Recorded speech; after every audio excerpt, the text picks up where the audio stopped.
Kalau benar ngapain takut, Pak? Polisi yang mendapat informasi adanya penyelundupan narkoba kemudian mengadang sebuah bus yang dinaiki tersangka di pintu masuk Pelabuhan Bakauheni Lampung Selatan Sabtu siang.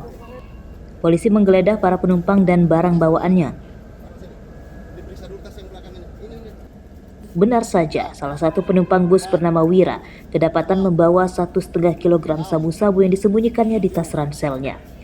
Sabu-sabu tersebut dikemas dalam 15 paket. Tersangka Wira merupakan warga Natar, Lampung Selatan yang ditangkap tanpa melawan dan ia mengakui perbuatannya. Menurutnya, sabu-sabu dibawanya dari Jambi dan akan diselundupkan ke Jakarta. Oleh pemilik sabu-sabu, tersangka dijanjikan akan diberikan upah jutaan rupiah. Natar, kota bumi bukan Natar. Bukan Natar. Dalam pengembangan lanjutan, 3 pengendali penyelundupan sabu-sabu bernama Raymond, Roni, dan Mutiara turut ditangkap di sebuah hotel di Jambi.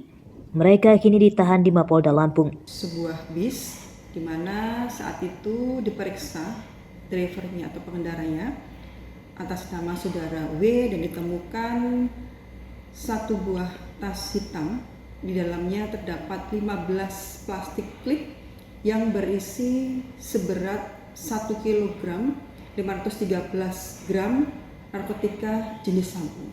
Juga ditemukan uang tunai sebanyak Rp725.000 dan juga 1 buah handphone Android.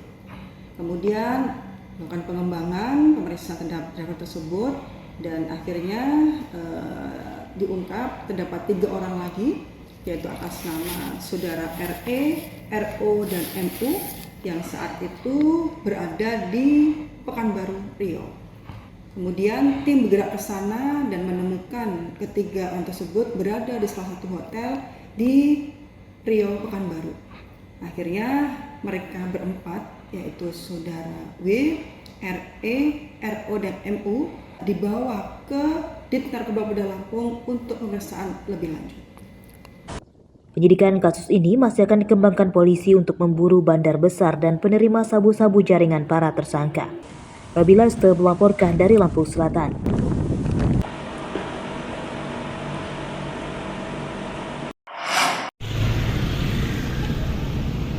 Sejumlah aset milik mantan Bupati Lampung Utara, Agung Ilmu Mangkunegara yang terjerat kasus korupsi, dihibahkan ke Pemkot Bandar Lampung. Aset berupa tanah, rumah, hingga sebuah gedung, total harganya mencapai 42 miliar rupiah lebih.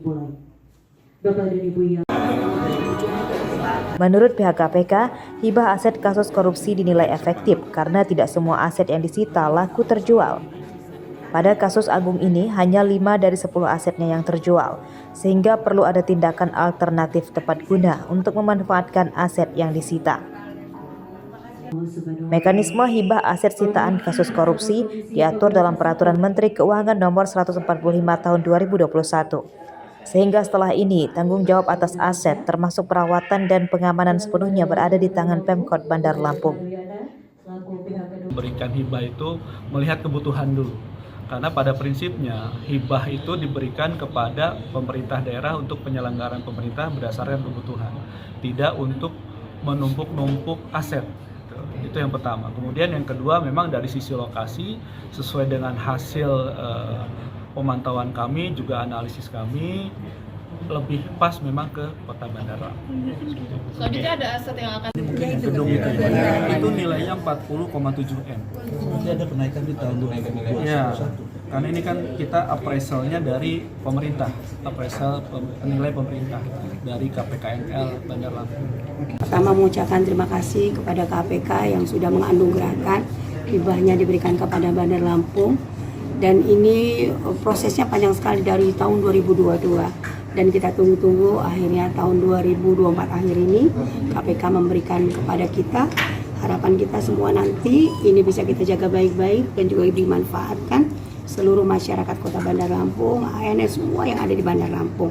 Dan ini satu anugerah yang luar biasa, kita bisa mendapatkan yang luar spektakuler ya Pak ya, yang dapat dari KPK, dan harapan kita juga ini bisa kita sosialisasikan untuk masyarakat Kota Bandar Lampung dan juga untuk PAD Kota Bandar.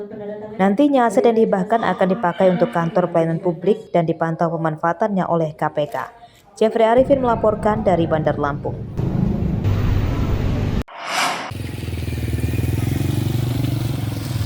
Jalan rusak di Lampung mudah ditemukan, di antaranya Jalan Kampung Muji Rahayu, Kecamatan Seputih Agung, Lampung Tengah.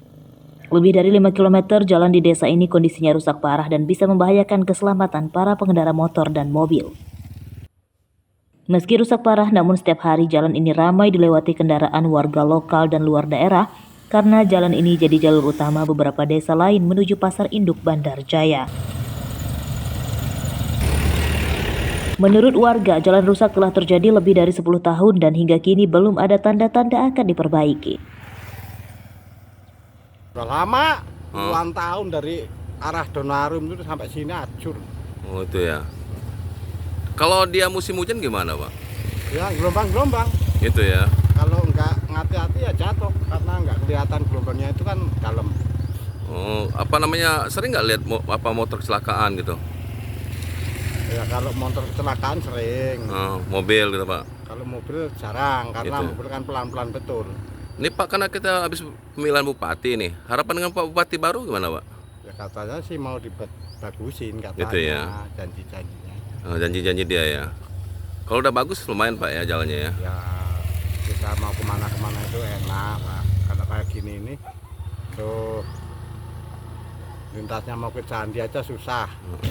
Sudah lama ini, saya setahu pun selama ini nggak pernah ada perbaikan jalan. Paling cuma timbun-timbun biasa ini, timbun-timbun ini juga dari warga sini aja ini. Itu ya, swadaya masyarakat ya. Iya, dari masyarakat ini. Udah berapa tahun kira-kira Bang? Wah, adalah kalau tahun 10 tahun ini nggak pernah. 7 tahunan ya. Iya, Bang, ini kan kemarin udah pemilihan bupati ya Bang. iya. Harapan Abang dengan bupati yang baru ini gimana Bang?